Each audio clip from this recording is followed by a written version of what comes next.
Hi, everybody. Welcome to You Can Bet. That's not what I'm supposed to say. Start it over. May 26, 2018. From Las Vegas, Nevada, this is episode 155 of You Can Bet on That. Introduce yourself now. Hi, everybody. Welcome to You Can Bet on That, a podcast for the recreational gambler. My name is Mark Duvall, and sitting next to me is Dr. Mike. Hello. So, Mike, I just want to let you know that this is live. There's no way that I can edit out anything from this podcast. So finally. Think of that when you're saying things, all right? It's forever. It's 3 hours usually we record. Yeah, he cuts it down to 40 minutes. I cut out a lot of Dr. Mike, trust me. But we're here at Podcasters After Dark. Welcome, everybody. This is a great event. I'll tell you what we're going to do. So like Scott, what we're going to do is we'd like to get some questions from the audience, and we've got some swag that we're going to give away if you ask a question.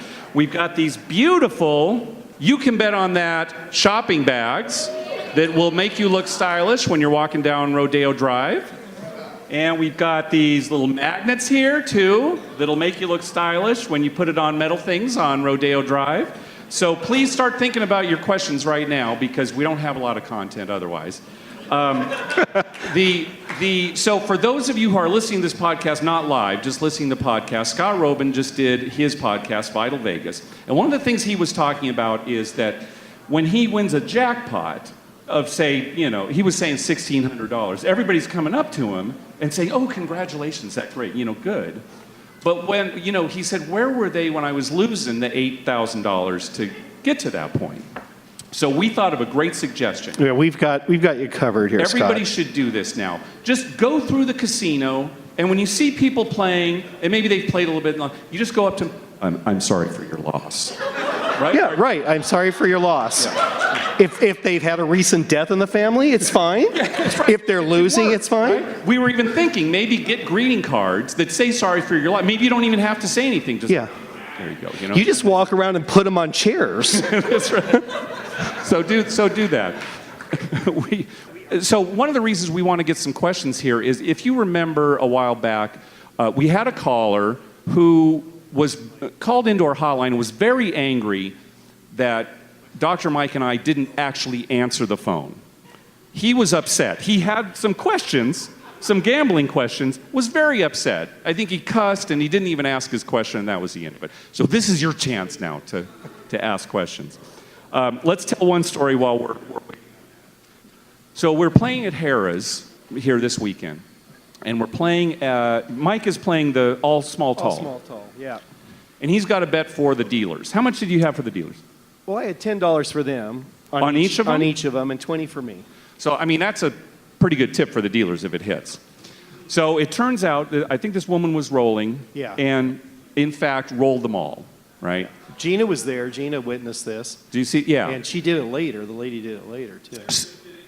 Oh, and Larry, our good friend Larry is out there. Yeah, hit it earlier today. So anyway, that meant, how much did the dealers drop for themselves? Let's see. Well, it was over $1,000, right? Yeah, so it's 700, and 10 times 150. Well, anyway, yeah, for tips, they dropped $1,000, and this was at Harrah's. We got such a kick out of it because the boxman yelled out, "Take that, Harrah's!" As soon as it hit, he just stood up. Take that, Harrah's! And then, this might have even been better. One of the dealers said, "I'm going to Costco tonight." Thinking, not a nice steak dinner or something? Just like, no, he's loading up at Costco. Because he's loading up at Costco, right? Hot dogs and sodas for everything. I repeated that to a pit boss here, and he said, yeah, they have a good chicken bake. That was it. That's what they have a great chicken bake. Chicken bake. So that's what it was. It's actually a pretty good thing to do after that. So we got a kick out of that. And of course they got and Dr. Mike is very modest, but he tips the dealers a lot. I wish he tipped me as much as he tipped the dealers. I made so many bets for you today. You didn't win one. No, I didn't win one. So I'm like the kiss of death. So, all right. So Eric Rosenthal's in the audience. Does anybody have any questions? And wait for the mic to come around to you because, again, this is going to go out on our podcast eventually. So if the mic's not there, people might not be able to hear it. So. All right, so we have some questions from Facebook Live first, and I'll just kind of rotate back and forth in between. So, Jay, you got to worry about something. Your wife is online looking to talk to other men. This question comes from the lovely Kelly Kuma, who wants to know, what is your favorite craps bet on the table? Favorite bet. See, I'm just going to let Mike answer this one because anybody who's seen me bet, I'm just betting pass line. I'm not making very interesting bets. So what's yours? My favorite bet is a two-way whirl, a horn high yo, and a three-way seven. He does that on every come-out roll. Yeah, because when it hits, it's fun, right? It is fun. That's what we've always said, right? I once worked out how much money he was losing on these bets alone. And I said, Mike, if you just took this out of your play, you'd be coming home with like $500 more every night. I get this every week. He comes over to my house before we head to the casino. He brings me a spreadsheet of better ways I can play, of what my reward credits currently stand at. He has my passwords always. I do nothing, just like the podcast. I just show up and Mark tells me what to do. But he does so the two-way world, for those who don't know, that's a bet for himself and for the dealers. He is always taking care of the dealers. He's great with that. Yeah. All right, any other questions? Our next question comes from Jadan. Hi, Jadan from Southern California. Hi. As a high-low-yo come-out bet person, I understand that, so great. My question is, how do you feel about working and not working on the come-out roll? Because I'm always working. So you're talking Are you about... talking about your hard ways? Your hard ways place bets? Any of the above. Anything? You know what? Although there have been times when I've been working, place bets, that kind of thing, I recommend not working only because craps is a negative EV game. And by that I mean in the long run you're going to lose. So when you're off on the come out, you are limiting your exposure to a negative EV game. So that would be my advice. I agree with that, but you got to hop if you've got something pressed up.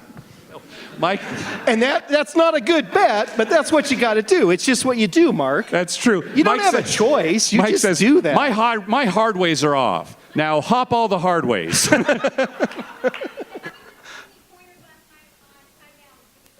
So Mike was giving you pointers last night, and Pai Gow. They were That's right. playing Pai Gow, Oh, that's right. yeah. Pai Gow advice. Yeah, that's right. We were working as a team last night for Pai Gow. Yeah, Oh, good. as a Okay. matter of fact, I think you got the Joker, 4 times in a row when I stood there?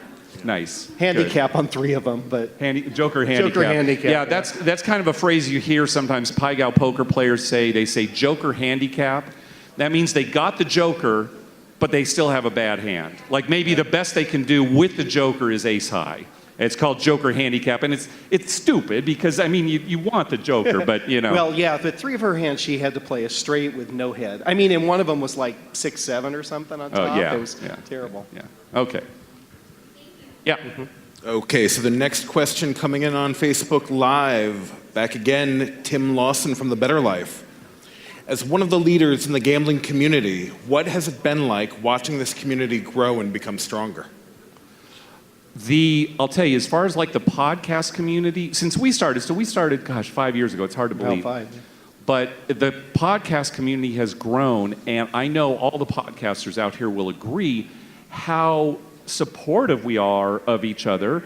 And I think even Tony Snyder keeps saying that, you know, what's the expression? The tide raises all ships. And that, I think, is what's happening with this community. We all get along great. We support each other. And we're pretty much all recreational gamblers. And I know not all the podcasts are gambling. Some are Vegas related, that kind of thing. But we're here to have fun. We're not trying to make a living at this. And so, yeah, I think the community is great. And Tim Lawson's another great addition to this community. We met him at Gamblepalooza, and just a great guy. Yeah, unlike real life where people do not get along, That's who are right. in the same professions. This is there are plenty totally of different. Well, you know, I was talking to Eric earlier today. There are some other podcasters who, you know, hate each other, right? And because of what they're working. I think even Adam at one point was saying he was going to do a finance podcast at one point. He was just saying that, you know, these finance podcasts, they just don't get along at all. It's just a lot of arguing and hating each other. So this is a kumbaya community. It's great. Next question, Mr. Tony Snyder. I don't actually know what a world bet is or what a horn high yo bet is. Can you tell me what I'm betting on and how much I'm supposed to throw out on the table to make said bet? This is easy. You should never make those bets. Next question. No, he might want to have fun at some point, Mark. Tony might need to have fun one night. So a world is 5 basic bets. You're betting on 2, 3, 11, 12, and 7. So, you can bet $5, $1 on each, $25, 5 on each. I suggest, $100, $125. 5 separate bets, so you want to bet a multiple of 5. So you just throw out a $5 world bet. And That's the that'll do it. world. That's the world. And for years, it was very common for people to get world and whirl, WHIRL, confused. And there were a couple casinos, didn't we Well, see this is some that had interesting. whirl? Most craps tables, a lot of them do have a space for the world bet now. And in fact, it's a picture of the Earth, a little world there. But if you go to Binion's downtown, at least last time we played there, it clearly says whirl, WHIRL. And in fact, there was one dealer there who just swore that that's what it's supposed to be. That's what it's supposed to be, yeah. And horn high yo is just 2, 3, 11, 12. Those are the horn numbers. And if you give them $5, you're high on the yo, a horn high yo. So you have 2 Betting on a the little 11. bit extra on the yo. So and you can go horn yo. high anything. Go horn high ace deuce, right? Yeah, Mike loves the ace deuce. So horn high yo, but again, never bet that. What's the strangest casino gift giveaway you guys have received? Oh, that is so easy. Yeah. A 6-pack of Coke. A 6-pack of Coke. And the great thing about this 6-pack was we got a mailer for it. It wasn't just show up at the casino. It said, come on this day, play X number of hours. They get bulk rate, I assume, okay? But to print up the flyer and then mail it, it's got to be more than a 6-pack of Coke. Because you can go to Costco and get a 6-pack really cheap. Yeah, you can't get a 6-pack at Costco. Well, yeah, you can get 4 of them. 4 6-packs, yeah. It's funny, though, this last week at Harrah's Southern California, they gave away a taco holder that was in the shape of a truck. So it's like this model truck that you can put 2 tacos in and then serve. Am I wrong? No, I you're should perfect. You went and got it. Okay? I brought it home. I said to my wife before I showed her, I said, now, you know what, Sherry, I'll tell you, a lot of times these giveaways at Harrah's are just crap, but here's something we can finally use. I'll tell you, it's so funny because honestly, some of the giveaways are great. Some are not bad. They gave some pans away not too long ago that were unbelievably good. Yeah. And then we've got some stuff that you use once and it actually falls apart as you're using it.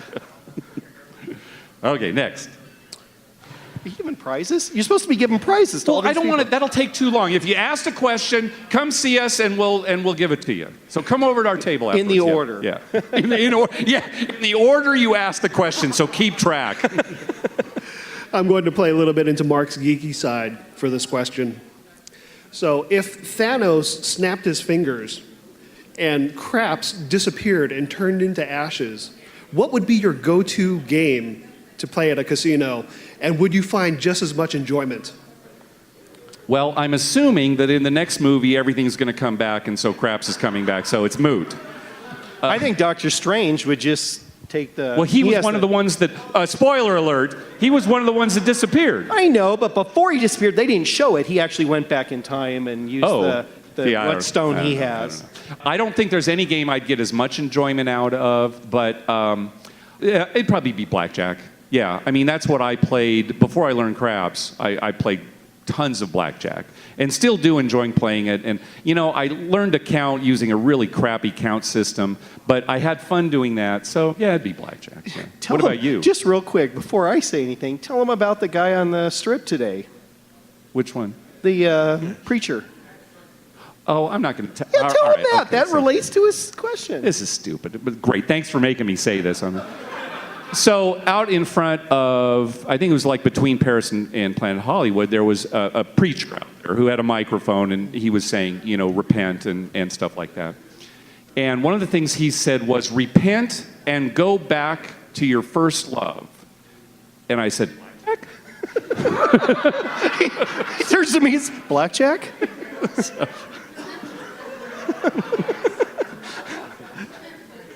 all right. I forgot the question. So, fellas, we were sitting at supper the other night, and I asked you a question, and y'all told me to call in and ask that question on the show. I'm drinking right now. I'm going to be sober then, so that's not happening. What everybody wants to know, what's with the new outro on the episodes week by week? All right, so if you listen all the way to the end of our show, after the music, you'll hear this quote. This woman says, I think it's something like, Mike, that was wonderful. I didn't realize you were so talented. The audience is going to love you. Yeah. And so we've gotten, so, hey, what is that from? What is that from? All right, it is from a movie or a TV series. We're going to offer a $100 Amazon gift card if anybody can figure out what it's from, and nobody's going to figure out what it's from. But it's from a movie or a TV show. Start thinking about it now, and maybe in future episodes we'll start giving some hints. Mike, you don't even know what it's from. No, I don't. He won't tell me. Yeah. But Marcus had that on there for quite a while, and we were just waiting for somebody to mention it. Yeah. You know, so we could say, So well, listen to the figure it end, or out. see if you can figure out it, and you're not going to get it, but try to figure it out, and then maybe we'll give some hints along the way. $100. I want somebody to get that so bad because he's so certain nobody will get it. No, there's no way. So please get it. Yeah, 2 well drinks and a $100 Amazon gift card. Good evening, gentlemen. Being a little bit of a craps newbie, just teetering with it, almost coming from where you came from, Blackjack AP, haven't quite crossed over into craps yet. Is there such thing as a craps AP, and is there any way to get backed off in craps like you can with Blackjack? Okay, so our answer is no. If No. you're talking about real craps, and we're talking about craps like they have here in Vegas where you're rolling the dice, no. Now, there are some people who believe in what's called dice influencing. Not dice control necessarily, but dice influencing, where they think that over a period of time, they will throw fewer sevens than the average random roller. We don't believe in that, but we have no No, way I to don't. disprove it, so we don't get in discussions about it. So no, there is no way. Now, with card craps, there was a case relatively recently where Richard Munchkin and, gosh, can everybody think of the guy's name? He's a very famous AP, and he writes a lot, super smart, kind of a recluse. I'm not going to think of his name. Anyway, they figured... Grosjean. What's it? James Grosjean. Yeah, James Grosjean, thank you. They took a look at a craps game in Oklahoma that was card-based. They were using a shuffle machine. And they found some non-randomness to the way these cards were being dealt out for this card-based craps game. And they found a way to exploit it, and in fact, there was a New York Times article about it. So, you know, in cases like that, yes. But in a regular craps game, no. Unless you believe in dice influencing, it's a negative EV game. There's no way to get over it. In fact, Anthony Curtis today at his panel was listing off all the beatable games, and somebody mentioned craps, and he said, no, that's not one. So, I'm gonna send it back over to Facebook Live. Our buddy Vegas Bun Boy has a question. nice. Boo? Boo! Who's booing? Who's... Oh, You know what, Adam? Get out of here. Security. thank you. Security. Thank you. All right, our friend Vegas Bun Boy has a question. How do you convince your wives that recreational gambling is okay? Is it... Wait, there are options. Oh, Is it magic or drugs? I'll Yeah, a assume little or of both, something I else. say. Yeah, he's the doctor. He's making prescriptions. Oh my God, our wives are saints. Yeah. You know, honestly, we're going to the casino every week. I had a poker game, a weekly poker game that we used to do every week, but Dr. Mike doesn't come anymore, so that game's dead. Thanks very much, Dr. Mike. We do the podcast every other week. You know, hats off to them. Really, honestly. No, it's harder on them than us. We got super, super lucky. It's amazing that they put up with us. But I think they know how important this show is to us. Yeah, and You it know, keeps us happy. Well, see, probably more me than you, right? That's true. I'm much happier if I get to go to the casino. every week. Now, honestly, my wife says that I am a happier person since we started the show. So that might have something to do with it. I have a question. Yes, you in the front. So, the craps. You probably have a go-to answer, but I don't know what it is. The smartest and the dumbest bets in craps. So the smartest bets are the pass line and the don't pass, Right. because they have the lowest house edge on the table. Now, having said that, the really smartest bet is taking odds on those bets, because the casino literally has no edge on those bets. It's a So theoretically, in infinity, yeah. If you you'd played break even forever, on that. you wouldn't have won or lost on that bet. bet. Now, but you can only make it when you've made a pass line or a come bet. So again, pass line, don't pass, come bet, don't come. What's the stupidest? Stupidest bet is that new. No, it's the Field horn thing. high yo. No, it's that new field thing that Caesar's properties have. What's it called? It's called Fielder's Choice. It's a relatively new bet. It's a gimmicky bet. It takes up a huge chunk of the table. It's got a huge house edge. The dealers hate it. Nobody bets it. Don't look for that to stay. Yeah, in the 6 months it's been around, I saw one lady bet it, and she thought she was betting something else. Yeah, no, And she complained when she lost, like, no, I was supposed to win there. And they're it takes like, up so "No." much space. People think they're betting on the field. It takes up more space than the field. So yeah, that's bad. Now, the stupidest thing that we see people do at the craps table, other than make these high house edge bets, when you're playing the don't pass or don't come, we see people, if the point is 6 or 8, they say no action and they take their bet back, which is incredibly stupid, because once you got to Yeah, that you point, actually have an you're going to edge. get paid even money for a bet that you're likely to win. You're more likely to win than lose. So saying no action on when a don't pass goes up to a 6 or 8, that's the Yeah, dumbest thing we that's see. probably the dumbest thing you Yeah. ever see. Yeah. So our buddy Ed from New Jersey, I'm included in this question. All right. So Dr. Mike claimed that he was going to yell muckleshot at the craps table, and Eric was supposed to throw the dice and yell Yahtzee. Did either happen? Not yet. Not yet, but it's coming. I'll agree on my end as well. Not yet. Yeah, not All right. yet. Yeah, but see, now if you do it, you're going to have to do it at a real table, right? Because the tournament's over. So that's going to be rough. I want to be there for it. We'll make it work. All right. And then, Mike, are you going to say muckleshoot or mucklashoot? I'm going to say muckleshoot because a good friend of ours says that's the right way to say it. We actually had this last episode. We had one of our listeners said, "Oh, it's actually pronounced muckleshoot," but then we had some people say, "No, it's muckleshoot." So we don't know. We don't live there, but yeah, okay. So, Mark, if you're all about positive EV games, how do you even tolerate playing craps? Yeah, that's a good question. You don't even press your hard ways. Come on, answer that. I don't have the patience to sit and really play a positive EV game. Oh, you know what? I'll tell you. I love playing poker, and I think I'm a pretty good poker player. He is so a very good poker. He's a positive very EV. good poker player. You should be playing that all the time. Yeah, but see, I don't have the patience for it. If I came to Vegas and I had to play poker the whole time, I'd be thinking, oh, I wish I were in the craps table with Mike. It's more fun. That's all it comes down to. It's more fun. But he has no patience. Today at Planet Hollywood, a dealer asked him why he couldn't stand still because he was pacing back Yeah, and if forth. you've ever seen me, I can't even stand at the table because it's like, oh my. And everybody's, oh my gosh, craps is such a fast game. And I'm thinking, come on, just roll. Okay, I know you guys are big horse racing fans, so is Justify a good bet for the Triple Crown? No.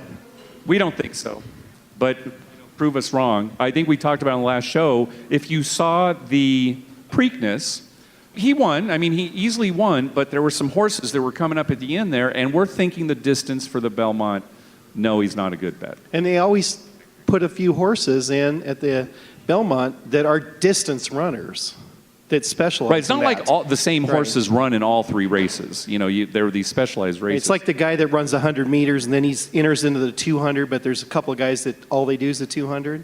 That's what the Belmont. And there's also a difference between do you think Justify is going to win and do you think he's a good bet? And those are two different questions. We talked about this too. You know, if the odds aren't right, horse bettors won't bet on a favorite if they're just not getting enough return because they're not guaranteed to win. So we say no. We'll see in 2 weeks. Yeah, 2 weeks. So some of our friends that we meet, we don't actually know what they look like. They're Twitter friends. So I found out that this is two-way hard 8. and he has a question for you. Hello.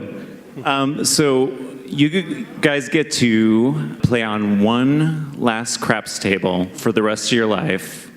Any table, any casino, past or present. Which one? Hey, you say what I would play. It would be Harrah's where we play, no? No, for the rest of my life, I'm just going to play at this one table.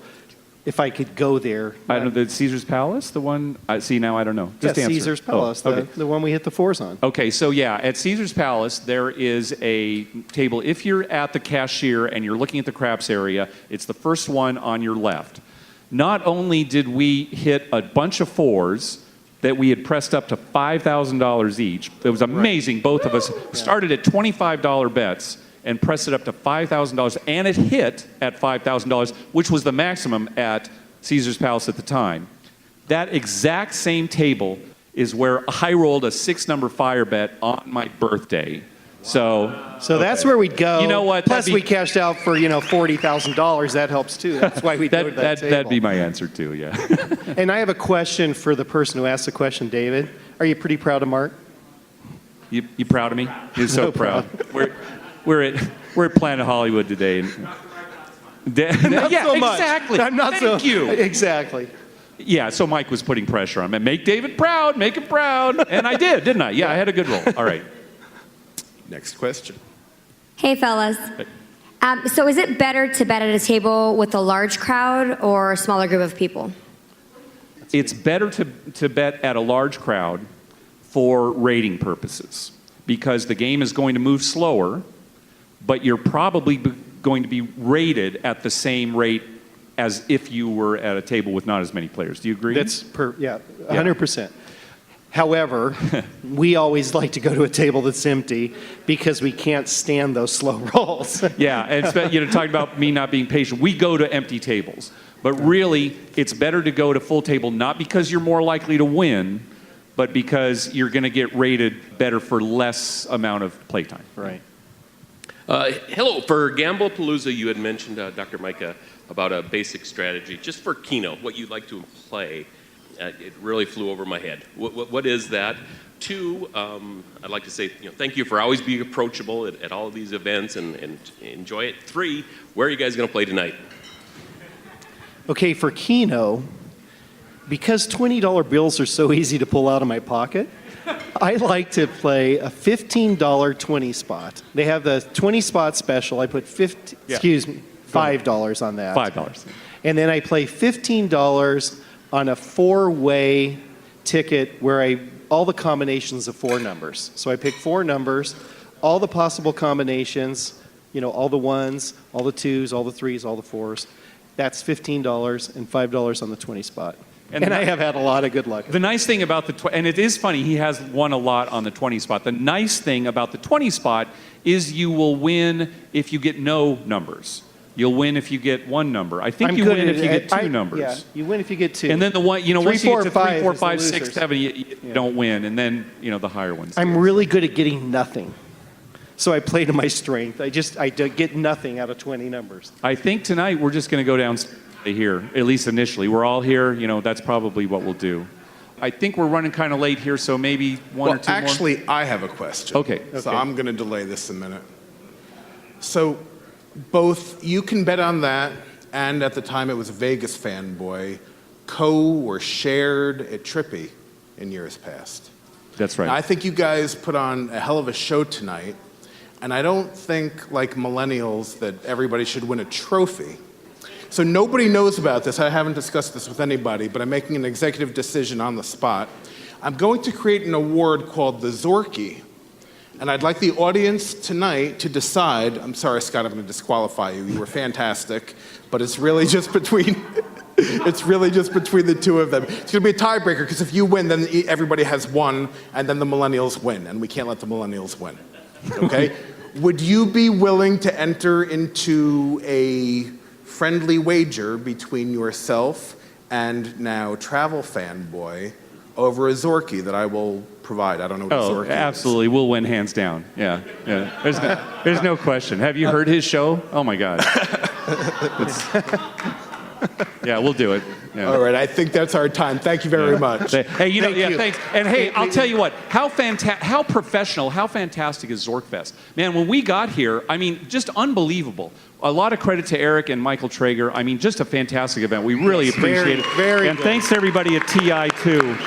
I mean, it's just great. And honestly, Mike and I, we love doing this show. It's a big part of our lives. When we started, we had no idea, what to expect. And it's just great. We love to meet everybody. It's nice to be able to talk about these things with other people, not just between the two of us. Right, exactly. So that's great. So Don't forget to get your prizes. yeah, come on over, get your prizes, and then again, sorry, you got to listen to Adam's show now.